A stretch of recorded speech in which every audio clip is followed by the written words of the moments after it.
she's put it on a dry cycle or whatever, and the sponsors all peeled off and stuff, and it's like, what are we doing here? But yeah, that's it. That's a pretty sad segment, but there you go. No, it's the best segment, and that's getting clipped as the teaser clip. Christopher Schindler has a chance to write his name in Huddersfield Town legend. And he takes that chance! The boys are back in town. Welcome to the warm-up, episode 68. Joining me, your host, Brady Frost, is Oli Fisher today. Oli, how are you? I'm good, mate. Yeah, I'm very good. Good. It's just me and you because we've had the pod lineup. Let's just say we've had a couple of injuries, a couple of pull-ups in the warm-up, so it's just us two. But we'll make a good job of it, mate. We pod for free, man, and there's only two of us, don't we? Absolutely, action-packed and all that. I was thinking maybe it's something to do with me. Maybe when they found out that I was going to be on it, that's when they've dropped out. So, Yeah, intimidated, mate. That's maybe, or disgusted, one of the two. Well, listeners will know how we always have last-minute dropouts. So maybe that says more about me, and the demands I place on my guests. But anyway, we'll jump into it because this is obviously the Luton game. This game marks the start of 3 games in 8 days, and don't want to hype it up because I think enough people are doing that already. But this is the big run-in, really, isn't it? I know we've got 3 games after this, but this is the start of 3 really important games for Town. 2 of them being at home, and the first up was of course Luton on Monday. Luton drew last time out against Peterborough. Never thought I'd say this, but thank you, Peterborough. Yeah. But Luton actually only won just 2 of the last 5 matches. It's a little bit of a wobble. I mean, they do have 6 in the last 10, but yeah, just drawn a couple as well. But they're a point and a place behind Town in 4th with 65 points, and we've now played the same amount of games. So it's going to be an interesting one, this. Looking at the head-to-head, Town have drawn their last 3 games against Luton. They actually haven't beaten Luton since both teams have been in the Championship in 2019. So Carlos hasn't got a win over Luton, which surprised me a little bit. So Ollie, before we kind of get into Luton and the preview, Town got the job done against Hull, didn't they? Do you think that'll give them the confidence they need for the start of this little tough mini run? Should certainly give us confidence more than sort of, denting our confidence. We found a way. I must confess that I only saw the first half of the game, so I went to watch Sam Fender, so that's on me. But yeah, we found a way. It's always difficult when you're coming up against a team that has gone down to 10 men, because sometimes, and it does seem to be the case with Town, it can make the game approach much easier for the opposition then, because they know that they can sit on that result and basically commit men behind the ball and try and make things very difficult. And Hull did that. Hull this season, I don't think they're a particularly impressive side, but they're going to avoid relegation comfortably. So I guess you could say that's an improvement for them. And yeah, they did make things very difficult. Town kept plugging away. They didn't create an abundance of clear-cut opportunities from what I gather in that second half with the man advantage.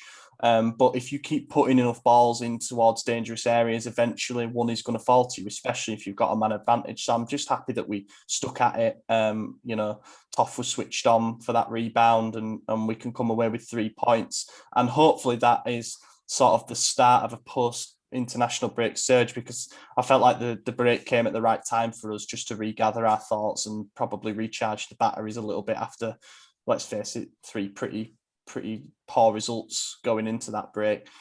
So yeah, I think the main thing as well at this point of the season is that you don't get any rewards for performances. Points are the only currency. You need points. Just keep getting points and wins. And if we can go on a little unbeaten run now, which includes the next 3 important games, then we'll be standing in good stead. So yeah, and thank you, Peterborough, for making sure that Luton are below us coming into this game. Yeah, 100%. And not to criticise other people, you can judge football how you want, but I saw some Town fans disappointed with the performance. But I think given how knackered we look, you touched on it before the international break, losing to Bournemouth and Millwall, who are good teams. You know, there's no shame in losing to them. A lot of teams lose to Millwall at home. A lot of teams get thrashed by Bournemouth. You just need, like you said, just needed the win. And I think that's I'd like to think that's a huge boost for the team, and they can build on, because, you know, like you say, it's just about getting points on the board. You know, no one's going to look back if we make the playoffs and, you know, if we did go up and say, oh yeah, but we only beat Hull 1-0 with 10 men. It doesn't matter, does it? So anyway. Anyway, what are you going to do? But yeah, Luton, we normally talk about key players, so I'll come to you in a sec, Ollie, but Luton, for me, I think what stands out about them, you know, when you have a glance at the team, you see some interesting players in there, like Cameron Jerome, you know, like Henry Lansbury, some kind of championship stalwarts, if you like. But no one really, I find it quite difficult to pick minus one or two players who stand out, because they're kind of a real team. But who did you pick from Luton as the one to watch? I think the obvious one is to go with. I'm going to butcher his name here, but Adebayo. Yeah, that's one. Yeah, is that right? Yeah. Yeah, he's obviously the one who's banging them in, and there's a bit of a subplot to this game and any game that we have against them, given that we were in for him also and once done pump the extra cash to bring him in. And you probably look at our team and think, yeah, another number 9 wouldn't be bad. But he's the danger man. He's the one banging him in. But I went for someone a bit different, like did last time I was on the Fulham game, and it's like so obvious that Mitrovic was the man to try and stop, and we did that. And I've gone for Harry Cornick. I think that he's been really impressive this season. He probably fits into the category of names that wouldn't have popped out at you before the season started. But he's just such a key player for the way that Luton operate, the link between midfield and attack. And, you know, his record speaks for itself. 14 goal contributions this season, 10 goals. We're going to have to be really, really careful with him and Adebayo. You know, those two are responsible for quite a large percentage of their goals. But you're right, like overall, you look at the Luton squad, there are a couple of names that pop out as being names, but not necessarily that you would think are in a top 4 championship side. But perhaps in a way, they're more like us than we think. You know, they're a unit of players that are very well drilled. They've got an interesting, what I would say, still a young manager who's kind of learning the trade still a bit and has got them punching way above their weight, like we are with Carlos. And it'll be interesting to see how it goes, because, you know, they've slipped up in the last couple of games. You would say, I think they would have hoped to have beaten Millwall at home, and I think they would have definitely hoped to have beaten Peterborough, but they're not losing many games. You know, they're very, very tough to beat. So it's going to be a big test for us, and I'm looking forward to this one.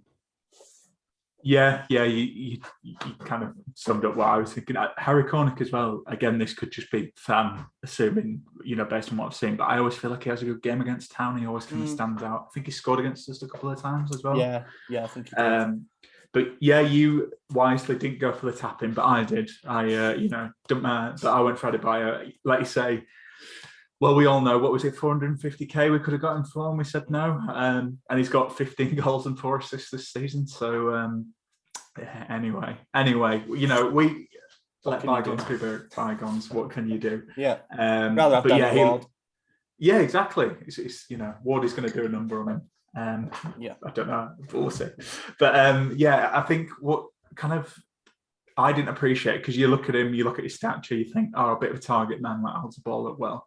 His ball control is amazing. You know, Luton can play. I must admit, I don't watch Luton every single week, but they can be quite direct sometimes. They can also play, you know, they like to mix it up, I think. You know, they can play 3 or 5 at the back and, you know, 2 up top. But yeah, his ball control is amazing. Like some of the balls he can pluck out of the air when they're under pressure and like just to bring everyone forward 10 yards. He is the real danger man. I think, like you say, Cornick and him up top is a bit concerning, but, you know, Town have defended well this season. It's a hell of a lot better than last season, although it didn't take much. So I think that's going to be kind of a key contest. But we are a Town podcast and we have players who can hurt them, as I'm sure we'll come on to. But Ollie, who's your key man in this one for Town?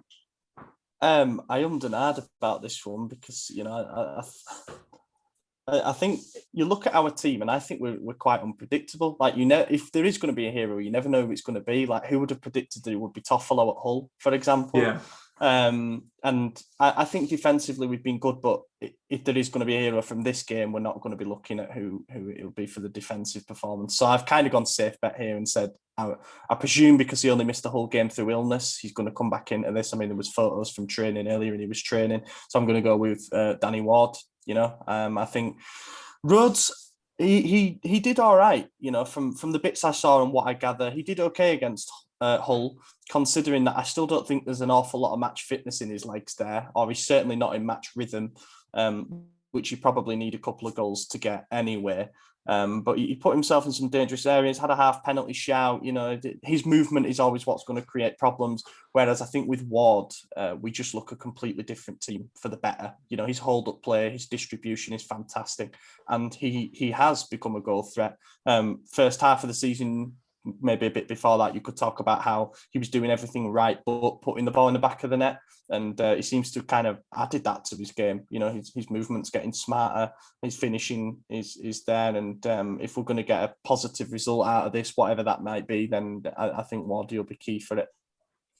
Yeah, I picked him last week and then he didn't, obviously didn't play because of illness. But yeah, just what a player. You know, I think you say like Rhodes didn't have a bad game. He was, but they're just different players, aren't they? You know, I did particularly enjoy Rhodes' like massive headers just into like any direction of the pitch. But just an amazing player. And I think if he's not scored since West Brom actually, Danny Ward. So, bit of, that's a couple of games now, but. That's my favourite stat that I keep peddling on here, Ollie. Whenever Danny Ward scores or assists, Town have been lost this season. So hopefully he does bag or set one up. So, that's a really good shout. I nearly picked him because I was just like, I'll just rehash my pick from last week. He will play eventually. Yeah. Suppose if I can't have him, although he's looked a bit leggy, I would go Sorba Thomas. I just think he's going to be key for this run in. I think he needs a rest. In one of these games, I don't think he should be starting one of these. Or if we, not saying this would happen, but say we're 2-0 up in this game with 30 minutes to go, take him off, give him some rest. But just he can still do it with those deliveries. And I think although he looks leggy, I wouldn't be surprised if maybe this is like another set piece, because I know Luton can defend well, and like you say, they don't concede many, but maybe just a bit. His delivery is so on point that we'll need it for this one. Particularly, we know about Lees and Pearson, what they can do from those types of positions. So that's who I've gone for. I think it's we'll probably come on to it, but it's a bit of an interesting one with the midfield. I think because I think you could. With this run coming up, I think you could maybe argue there's a couple of players you could jig about and maybe tweak the lineup. I don't know. We'll see. But it's a nice option to have, isn't it? I think we've got so many players to pick from. Yeah, it is nice. I think I would agree with Sorba. I think he has looked a bit leggy in open play, but the beauty with him, and now one of the strengths of this side, is that if we're not carving teams open, which we weren't going to do against Hull when they put remaining 9 men behind the ball, we've always got that added threat of set pieces and deliveries from dangerous wide areas, and he very rarely puts a bad ball in, so that is reassuring. But yeah, there's other spots, other position battles that have opened up. I mean, it's been pretty much a nightmare all season to try and predict what formation we're going to play, let alone what starting lineup and who goes where. Is Sinani going to be in a midfield three? Is he going to be on the wing? Is he going to be playing as a false nine? Like he kind of like synonymous with we've been like chameleonic at times, just adapting to whatever's needed to try and get the best performance and the best result. But yeah, it can only be good having depth. I mean, we've had injury crises to battle under Carlos without a doubt. I think one of the biggest things that his defenders used during our tough runs is that he's barely had a full squad to pick from during his time here. And we have still battled selection problems. There are certain players who are still coming down with repeated issues. But now we're hopefully getting to a point now we've got sort of the key performers fit firing, ready to go. That's all you can really ask for. I just hope they can stay fit, because it's an unforgiving schedule without a doubt. I mean, I know people keep talking about like Bournemouth's fixture schedule and stuff like that, but with hard games coming thick and fast, you are going to pick up now. So I think it's important we can adapt to it. Yeah, 100%, 100%. Well, we will see. We'll come on to our lineups. I think that'll be interesting. But we'll hear from a Luton fan now what they think of the game on Monday. So because it's time for View from the Other Side. So I caught up with Kevin from the Luton Town. Luton Town. No, they don't loot. I don't want to slag off Luton. Luton Town Supporters Trust ahead of the game. And here's what he had to say. We've lost to a pub side. We've literally lost to a pub side. Hi Kev, thanks for joining me. So when we've spoken previously, we've talked about the incredible work that Nathan Jones has done. But did you expect to be in the playoff places? And do you think you'll make it? Hi guys, yeah, did I think we would make the playoffs this season? Probably not necessarily. I thought we'd improve on last season. I was really impressed with the signings that we made at the start of the season. I thought that the squad looked stronger. So I thought that we'd be better than last season. And when you thought that we finished 12th last season anyway, I guess it didn't need too much of an improvement to make the playoffs. But I did think that 2 or 3 sides that are sort of below us would be a lot better than what they are. West Brom in particular. Notts Forest might still make it, might they? But I thought it would be a much stronger league than it's actually been. So, I don't think I thought that we would make the playoffs, but I'm not surprised in any way that we're in and around it, because, as I say, that improvement was expected. And, I think we will make it now. And I guess that's probably the big issue, because now we're expected to make it, aren't we? And, expectations have changed. Have we just got to where we are because there was no pressure on us, and now that there is, will we keep up with the same intensity? Who knows? But, 6 games left, we'll find out. Thankfully, everyone else looks like they've got to play each other. I think after Tuesday night, it looks like it's 4 from 6, doesn't it, now for the playoffs, with Blackburn likely to miss out because they're fading fast. So you could even call it 4 from 5. So, the signs are good, and that's all we can ask for. Monday's game, I'm feeling all right about Monday's game, actually. It's the kind of game that we do tend to play well in. It's the banana skin games. We just played Peterborough on Tuesday, and it just had banana skin written all over it. And lo and behold, they snatched the draw off of us late on. So that was a bit of a problem. But, I think against Huddersfield, there's a little bit less pressure on us. I think there's probably more pressure on Huddersfield in the game. Obviously, you're at home. You've been right up there throughout the course of the season, whereas we've kind of snuck our way up there over the last month or two. So, if you guys missed out on the playoffs, I'm guessing that would be more of a disappointment from where you've been this season to if we will. Not saying that it won't be a disappointment if we miss out, but obviously we've only sort of been in and around it for the last month or two. So I think we can go there and we can play our football. I think I'm right in saying we're unbeaten against Huddersfield since we came back into the Championship. I certainly remember the game shortly after football returned after the lockdown, when we needed a miracle to stay up, and we won at your place. I think it was a Friday afternoon or Friday evening or something, and that was the kind of catalyst to us staying up. So I'm hoping that we can have a kind of similar outcome on Monday night, although I think the 3 games since then, they've all been draws, and the home game this season was, well, it wasn't a game to remember at all, was it? So hopefully, as I'm making the journey, it's a bit of a better game than that. But, I mean, I'd settle for a point, I think. I don't think it will do us any harm if we get a point. I mean, obviously, if we get all 3 points, happy days. But I think it's a game must not lose rather than must win sort of thing. And where do I think it will be won and lost? Well, we were having big issues defensively, which is ironic because obviously you've got one of the centre-backs who was so good to us in our rise through the leagues in Matty Pearson. We're having problems personnel-wise defensively. We've got an awful lot of injuries. In the last 4 games, in 3 of them, we've had to play 2 right-backs at centre-back. So that's going to be an issue. Hopefully, it's been 6 days since our last games. Hopefully, we get some players back and be much stronger defensively. Because if we are, I always fancy us to score goals. We press high up the pitch. Obviously, we've got Elijah Adebayo, who both you and I know about because you guys chased him when we signed him. Rumours are you're still chasing him. He can definitely create a piece of magic in front of goal.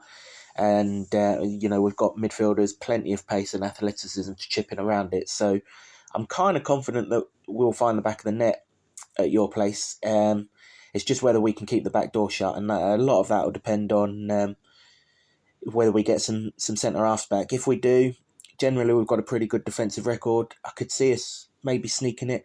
But I wouldn't be surprised if it's another one of these 1-1 draws that the two teams sort of tend to play out when we meet each other.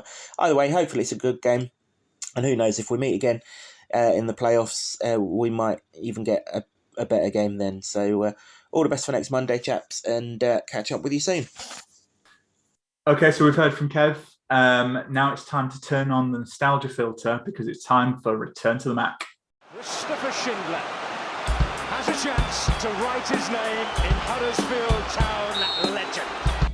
De Platter's got the better. Yes! And Laurent De Platter scored!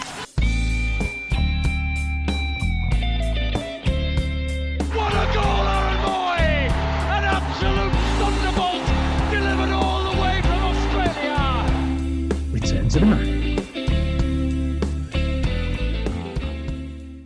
Okay, Ollie, who are you going for then? We've got some huge games. I think you could argue picking the big guns, but have you gone for a big name? I don't like to do that, I asked my girlfriend earlier what she thought, and she just said, well, it's Aaron Moy. Aaron Moy's the answer to this question. Well, that's what I guessed it. That's what I guessed it last week. Yeah, but I'm not going to do that. I decided to look back down memory lane at games that we've had against Luton, and there aren't actually that many since the turn of the century. But one of them was a big game in the 2004-5 season when we went to Luton. It was away, admittedly, not at Town Ground, but they were top of the league and hadn't lost yet that season. And we needed a big performance if we were going to beat them. And Junior Mendes was the man who provided it with a match-winning brace. First one, he picked the ball up about 20 yards out. John Worthington, I nearly picked him for this alone, but he won the ball back in midfield and brought it forward in a Lewis O'Brien-esque way, and then fed Junior Mendes, who curled it in just nearly inside the postage stamp. And then the second goal was a really deft flick from a corner. So I'm thinking Sorba, get him in on those. And yeah, I don't know. It's just like we had a couple of chances in that game. We scored them both. We needed a prolific finisher. We won the game, and it was a massive 3 points. So yeah, I've gone with Junior Mendes just because I like to be a bit random. Inspired. Yeah, it is. I'm glad you didn't say Aaron Moy, even though your girlfriend would be right, win every poll. But I can't tell you when you because it's really hard to think of players that you haven't picked when you, like me and Tom, do this. And then when you have a guest that's like Aaron Moy, you're like, oh, for God's sake. Yeah. I mean, he absolutely thrashed Andy Booth. I thought that was shocking, not having that. I mean, I know Moy's great, but respect on Andy's name, please. Yeah, he actually was in my head. I was thinking about Boothie. I was also thinking about Pavel Abbott, because I love Pavel Abbott, but his time will come. Yeah, absolutely. And what a great chant Abbott had, to be fair. I love that one. Yeah. Inspired choice, mate. So I'm going for big guns. And I feel a bit harsh on the because the player I'm putting in, he'd take the place of our right back, who Ollie Turton, Ginger Cafu, who I think actually has been playing very well. I think it was the second tier tweeted which player started off terribly, and it's been amazing this season. Someone tweeted Ollie Turton and deserves immense credit, but it's my team, and this is a completely hypothetical situation, so I'll do what I want. Championship team of the year when we went up. I think we need a little bit of leadership. Tommy Smith. I love Tommy Smith. Great that season. Scored some crucial goals. I don't know. I loved him. So, he's going in for me. Yeah, Tommy Smith was definitely one of the unsung heroes of that promotion winning side. Definitely. He was Mr. 6.5 out of 10. Sometimes above that, scored important goals, as you say. God, yeah, what a bloke. But yeah, Turton really has transformed people's opinions. He struggled at the start. There's no doubt about it. But I think perhaps this is now the social media generation of football fan, but people just expect everything to click for every player straight away. And if it doesn't, then they're a bad player. And it's like, that is just not how it works at all. Some players need a bit of time to adapt and grow into a new environment, especially with a manager like Carlos, who by all accounts is quite meticulous with his instructions and stuff like that. He just growing pains, and now he looks solid and reliable. He's never going to be a match-winning player. But, when you look at the business that we did and the other free transfers that we brought in, it looks like we've done some pretty smart business in bringing in players who are going to be consistent at this level.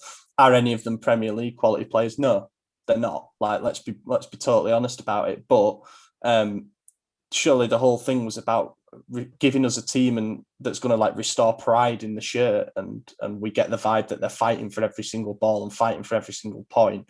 And it's nice to see somebody kind of recover from a pretty low point in terms of reputation and change the minds of fans.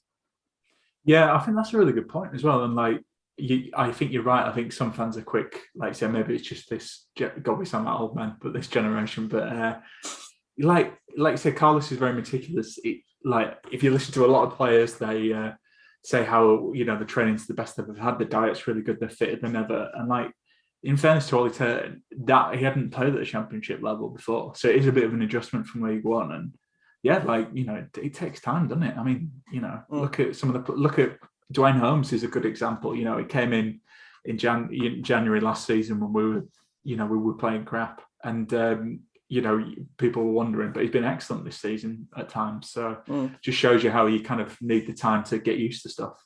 It's not FIFA, mate. It's not a footy man. It's not footy manager save. No, Ward is another great example of that. So many people were saying what a disastrous decision it was to bring him back in any capacity on any length of contract or whatever. But he's another one who was not totally reinvented himself as a player, because he was always kind of a hard-working, grafting centre forward. But yeah, I'm just in awe at the way that certain players have come on this season, leaps and bounds, and are now very, very functional. As I say, none of them are necessarily going to be playing for a top half Premier League club anytime soon, but they're giving us a reason to be excited about Town again, so that'll do for me. Lovely stuff. Now, we normally have a third person for the poll. Obviously, Tom's not here. We had a last-minute cancellation. So should we guess who Tom would pick? Let's do that. I reckon Alan Lee. Does he? Yeah, that could be a good one. Yeah. I think we should just stick with Alan Lee anyway. He's going to win the popular vote, and rightly so, because he is an absolutely wonderful gentleman. Great man. A lot of time for him. Remember when he put his elbow through, was it Mile Jediak's face that time in that Palace game? That happened right in front of where we were sat, and let me tell you, that at full time was funny. He had to run down the tunnel so he didn't get battered. But yeah, great man, Alan Lee. Scored some important goals. The one away at the Emirates springs to mind. Yeah. So yeah, we'll just say that he just said him. Yeah, I mean, if you guys haven't listened to our international Town 11 that we did over the international break, Tom's passionate defence of Alan Lee, his favourite ever Town player. So I think he'd pick him, and he can pick him again. With like I said, I met the rules here. But anyway, another player with a good song as well. Exactly. That's how I'm picking teams. Just who's got a good chance. But yeah, we'll move on because it's time for You're the Boss. So, Ollie, last time we were on, we asked about your managerial tie, so I won't ask you that. But I'd like to think you're rocking the amazing Town shirt that you're wearing. For our listeners who won't see the clip, please describe what shirt you're wearing. Oh, yeah. So this is the red and yellow one-off shirt that we wore. And the season escapes me, so I'm going to have a rough guess that it was 09-10, I think. Yorkshire Air Ambulance sponsored one anyway. It was for them, obviously their colour schemes, yellow and red. So yeah, it was a kit that was only ever a limited edition run of them, and I didn't get it at the time because I was a kid, didn't have enough money. But then me and my dad, between us, we've got pretty much every shirt going back to the late 80s. So when it became available, I can't remember, about 3 years back, It's like, yeah, we need to get it. We need to get it. And this is the first time I've ever worn it. So this is an exclusive. But after this, Wow. It's going back in the wardrobe, not to be worn again, because I'm scared of washing machines. Just generally, that's more a reflection on my character than anything else. But yeah. I love it. Are you scared of washing machines in general ever since a kid? The noise. It's just the noise, and if you stare into the spinning wheel too long, it can be hypnotic. To be fair, it has an angry cycle as well, right at the end.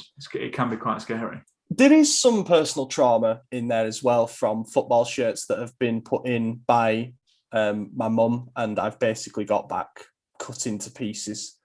She's put it on a dry cycle or whatever, and the sponsors all peeled off and stuff, and it's like, what are we doing here? But yeah, that's it. That's a pretty sad segment, but there you go. No, it's the best segment, and that's getting clipped as the teaser clip. So can tag her in it. Out your mum. Anyway, how are you lining up Town for this one? I think we were touching on it. It's a bit of an interesting one because we've got so many games in quick succession. I think, is this the one you rotate, given how, QPR, maybe we'll be previewing QPR obviously, but they're not in a good run of form. Maybe sack the manager potentially, but anyway, what are you doing for this one? Yeah, very well. Yeah, Warburton's doing a pretty good job. I mean, I get it; they've fallen off a little bit, but come on. So obviously played Friday night, and we've got more of an extended rest compared to other teams playing on Monday night. So I don't think this is the game that you rotate. And there we're going off the assumption that the starting 11 that we picked for the whole game is our strongest, which it's not. But I wouldn't make wholesale changes to that team because they should be well rested in theory.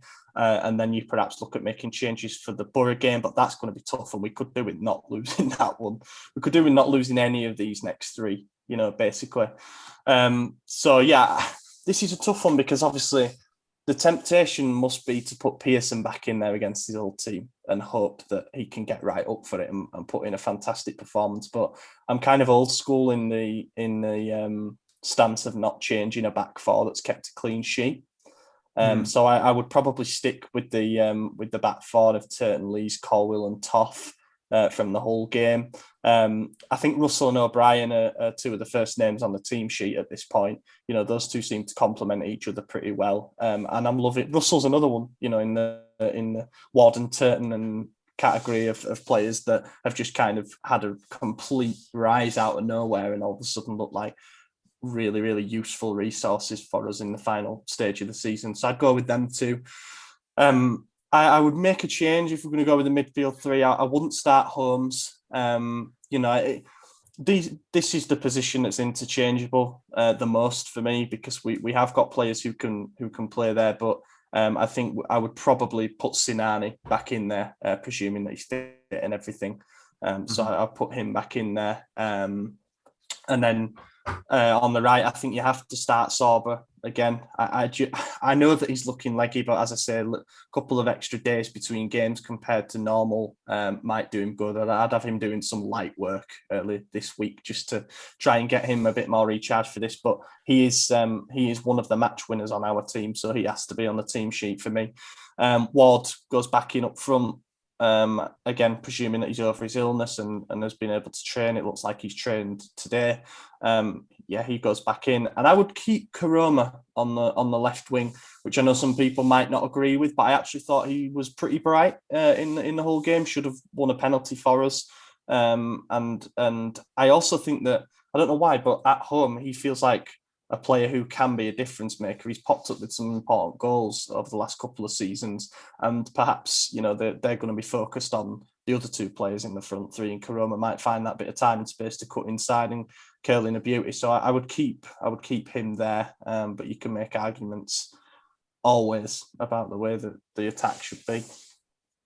Yeah, I think it's in terms of my lineup, there's not a lot of difference. I think the only, like you say, I think Colwill, I think he probably needs to play a bit more, but like you say, does Pearson come in, but then do you take Lees out? Like you said, I'm kind of leaning with you as well, like don't change it back four that's kept a clean sheet. I know Hull had 10 men, but still, the midfield's the interesting one for me because Hoggy's meant to be fit for this.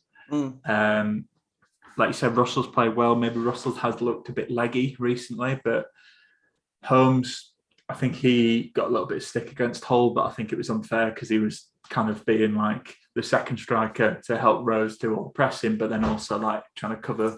So that was a bit of a tricky one. And I don't know, like we've not seen enough of Carolighton for me, like personally. I think he's a really good player, but I don't know if this is it. I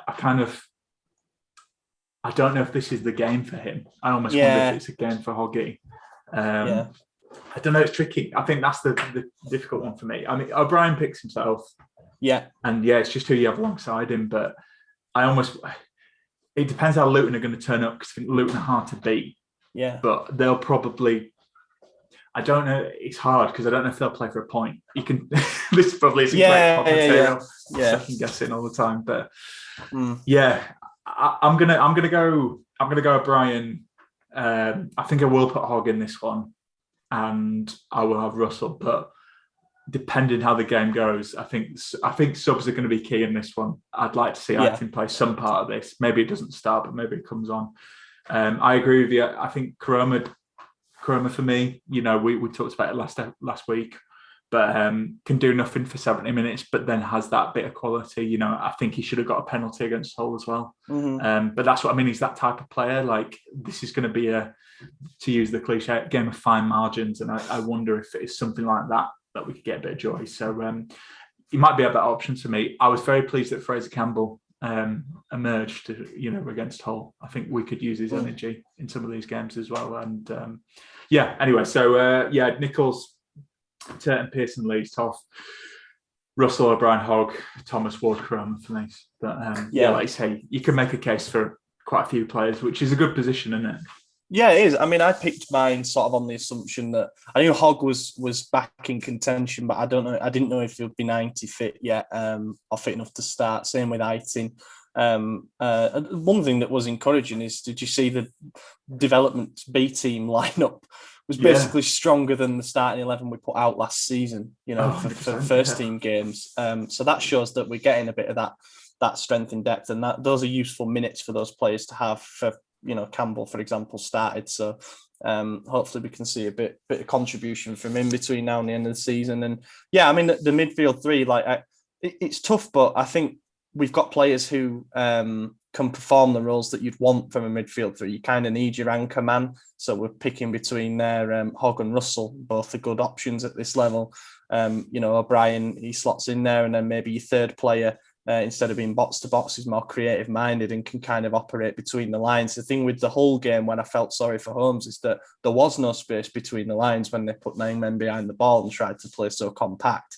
So he was weeing into the wind a little bit with that one. And we have got a few players that are like that, who like that freedom in transition to kind of pick up pockets of space. And I think Luton are not going to offer many of those. If they're still going to line up in like a 3-4-1-2, there generally isn't much space between the back three and your double pivot. So it could be tough. And that's why someone like Sinani, who at the very least offers long shots, let's say we're camped in and around, you've got a bit of extra goal threat there. It's nice problems to have, nice problems.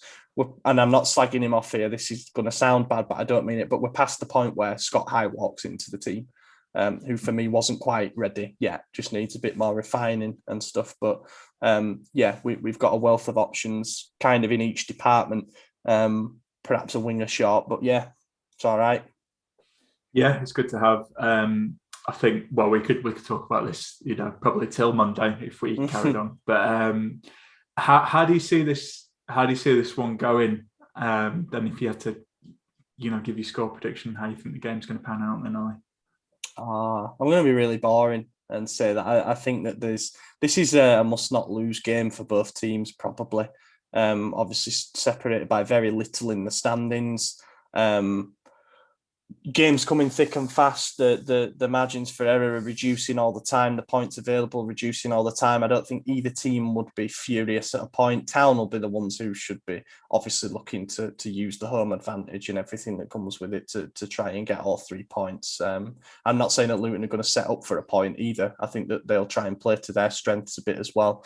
But yeah, I'm going to sit on the fence and say that this will probably be something like a 1-1 draw. I won't be surprised if we took the lead and conceded when trying to defend that lead. It seems to be kind of formulaic for us a little bit this season, but yeah, something like that. I don't know. I hope to be wrong on that. I think if there is a favourite to win it, it should be us. It should be us. Bit of faltering form from Luton, which we obviously had before the break, but there's always going to be question marks asked when you drop points from winning positions 2 games in a row.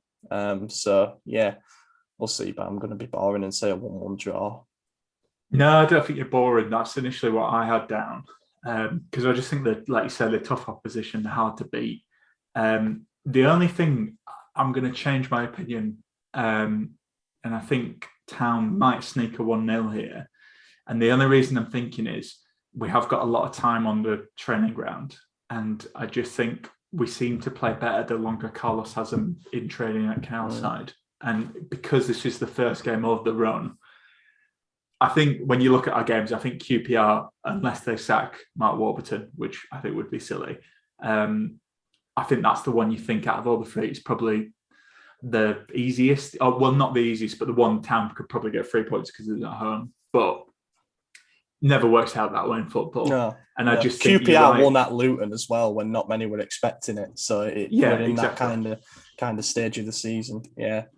And yeah, I think they're going to sneak it. I just think, like you said, this is where we can clip this and I'll be proved horribly wrong, but they don't concede many, so I don't think it's going to be like, I can't see Town scoring 2, but can't see Luton scoring loads either. So I think it is really, to use, again, sit on the fence, but I think if Town get the first goal, I think they'll win it. I think if Luton get the first, even though I've not predicted that, I think probably draw because we have got home advantage. And options off the bench as well. I mean, I can't compare right away what the bench for both teams is going to be, but I feel pretty good about some of the creative players that we could call upon. So yeah, it'll be... Yeah, it's an interesting one. I think maybe I'm just trying to will this into its existence and it's wishful thinking. I think Tino is going to do something in one of these games. I've just got a feeling. Obviously, he played in the B team game. He still looks like he needs to get fit for me, but maybe it's Tino. I think Pippa as well. Obviously we talked about that throw in, but I think maybe as a sub, because he does cause chaos. He likes to run in the box, and you never know, a tired leg might stick him out, and he might get a penalty. There is options. It's just I've wanted us, and I don't know how this will go down, but when you see Pippa's attacking capabilities and just he's quite audacious in the dribble and stuff, and it's nice to see him as a wing, what I'd say a wing back, take men on. I wouldn't mind if the situation lent itself in a game, switching Sorba to the left and trying an inverted winger sort of thing and playing Pieper on the right and just giving him the license to really run at defenders, knock the ball past them and chase it, because I think, as you say, he could draw plenty of fouls in dangerous positions, could just be something worth trying. But yeah. Yeah, I think that's interesting. I mean, he was a right mid as well as right back when we signed him from Espanyol. And like you say, maybe if Silver is knackered, it's not a terrible shout sticking him as a right wing. Maybe not from the start, but in the game, yeah. And I hope we see something from Tino. Like the amount that signing was kind of hyped up at the time, and we had to put the brakes on a little bit, realizing that he'd be injured for about 2 or 3 weeks upon his arrival. And I think we signed him with the intention of him being a last 2 months of the season kind of man. If we can get him in gear for that, then he could be the difference maker for us. But it hasn't really worked out that way yet. There's no doubting that there's some talent in there. We just need to unlock it, and if we do, then he really could be the difference maker. So yeah, he might not get many minutes, but we've had an extended break. I mean, obviously we played Friday night and Luton played last night. We've basically got half a week of rest on them. So that really should make us look fresher and it should make us take the game to them. But yeah, don't know. Well, yeah, this is it. We don't know. I mean, whatever happens, like you say, I think we've hyped it up enough that this run is a big run in Town season. But I'm excited. I'm excited for whatever happens. I think it's this is the business end of the season. Bring it on. I'll be at both Luton and QPR and cheering them on as much as I can. But it was at this point, dear listener, that the podcast was hacked while we were recording and received an interesting telecommunications message from Athens, Greece. Let's listen to it. Calling from Greece. Alright lads, how we doing? Sorry I couldn't make it tonight. Try my best. But bigger fish to fry out in Greece, unfortunately. So joining a new podcast, the Andy Takes That Mykonos podcast. Sorry, I'm in talks with them, so just a loan move for the week. I think it'll be a good game on Monday night. I mean, not a great result for them on the weekend, on the week against Peterborough. So let's say a Town win. Let's secure these playoffs. I think, especially with a win against Luton and then maybe a couple of draws in the next two big games, would see us have it. So let's go for a 2-1 Town win up the Town. See you in a bit. Yeah, Ollie, before we shoot off, I heard you're breaking out in hot flushes. Is that correct? What's that about? Oh, you're breaking out in hot flushes, aren't you? Oh, no, you're not, because it's time for hot takes. Big bleep hot, mate. Big bleep hot, mate. Oh, I did that. I heard my Excellent. girlfriend groan in the background there. This is Hot Takes, the part where you share the spicy opinions you have about Huddersfield Town with your reason why, and we'll debate it on this pod. Hot Takes will be anonymous. Don't forget to email brady@takesthatchance.com for a chance to be featured. Okay, Ollie, this hot take came in. It's a bit of an interesting one. We've had a lot of Wagner Corberan. We've had a lot of Aaron Moyes better than Lewis O'Brien. This is about current team players, and I will read it out to you now. So this is word for word. It is a crime to have a fit Levi Colwill on the bench. He should start every game for the rest of the season, and Lees or Pearson should rotate. Yeah. What do you think to that one? I think it's an interesting one because he is a hell of a talent, but I don't know. Pearson and Leeds have had great seasons, so I don't know what's your take. Yeah, I'm not. Whoever it was, don't take this as a personal attack, but I don't think that's too hot a take, to be honest. I would actually find myself sort of agreeing with it. Yes, Lees and Pearson have had great seasons, but I think they're a similar mould of defender. And what Colwill gives you with his athleticism and his recovery pace is probably the ability to play a slightly higher line. And I think that's important for the way that Carlos tries to set up. The only thing that's held Colwill back a little bit is his struggles to stay fit consistently. Otherwise, I really think he would be. Do you know what? Lees and Pearson as a centre-back pairing have looked better than I thought. I thought that they might be a bit too similar rather than complementary, but they have looked good. And we've also looked good in the times when we've had all three of them together in like a back three. I think we had some good performances with that. But if you're playing with a back two or a back three, I would have Colwill in there all the time. I mean, we've only got until the end of the season. Then he will either be part of Chelsea's plans or he'll probably be on loan at another Premier League team. So I think we should absolutely use him. He's a future England international. We can play an important part in his development. And as I say, everything he brings from a skill set point of view, it'd be daft to ignore. Yeah, so you're agreeing with this hot take. You said it's not very hot. So if we use the Lando covers in. Other brands are available. Yeah. If we're using the Nando's hot sauce scale, is this a lemon and herb? Is this quite maybe mild? What's the one above? Mild? Lemon and herb, mild, medium, hot, and then that one that's like black. Extra hot? Yeah. It's probably mild. It's probably the second one up. Probably mild. Because you can you can certainly argue that if there's the options to rotate, then maybe there is a game that pops up where you think we can get away with Lees and Pearson here. But yeah, man, Colwill's Colwill. He's literally incredible. He's our best centre back. Yeah, no, you're right. I think I get what they're saying, and you're right. But I almost, because we've got so many games in short succession, I don't think he will maybe start every game. Like you say, he has struggled with fitness. So I just think it's good to have three great centre backs to choose from. Really, you could even argue Naby when he's come in. He's done great as well. He's looked better in the back three, I'd say, in the middle. But like Naby's been good this season. But yeah, Cole. I mean, like you touched on it, Cole was amazing. I think, like you say, future England international. The thing that strikes me about Colwill, and this is basically turned into a Colwill love fest, but we're happy to do that.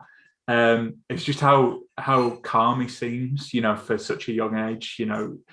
I think the thing that always springs to mind for me was that first game of the season, Derby, away, and he makes that mistake, but he makes a superb tackle to get it back. And I know he's made a few, not necessarily like blatant errors leading to goals, made a couple of mistakes, but it's to be expected. But hell of a talent, and I don't see why not. I think the thing is, I was surprised Pearson was dropped for Hull. I think Pearson will probably come back in for this Luton game, but I think I'm probably agreeing with this start Levi, because we, like you say, we're not going to have him next season unless we go up.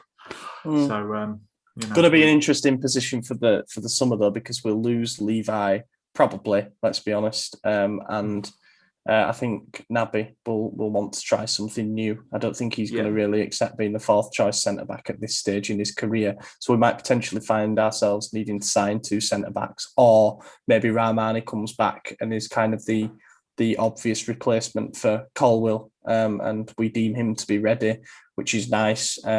See where Critchlow's at as well. But yeah, we'll find ourselves probably having to sign another centre back. So based on the two that we signed three that we signed in the last summer, we should have a bit of faith in the management.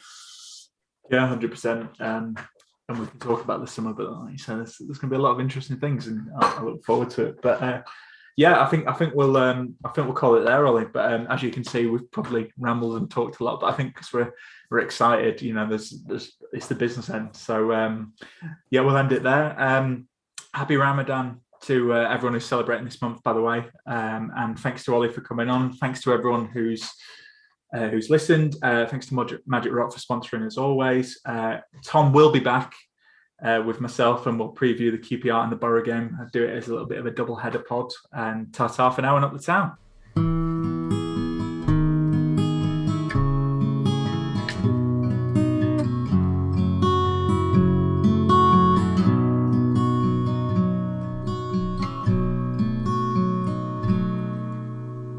There's a team that is dear to its followers.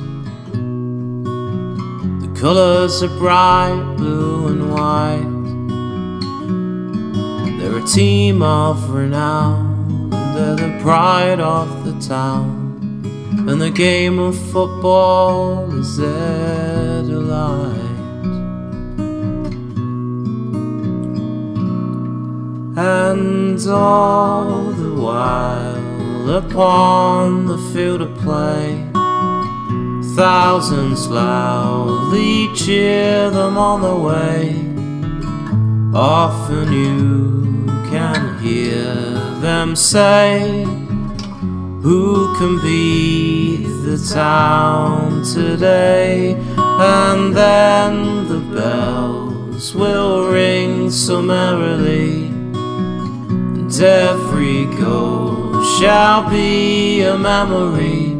So town, play up and bring that cup back to Huddersfield. So town, play up and bring the cup back to Huddersfield.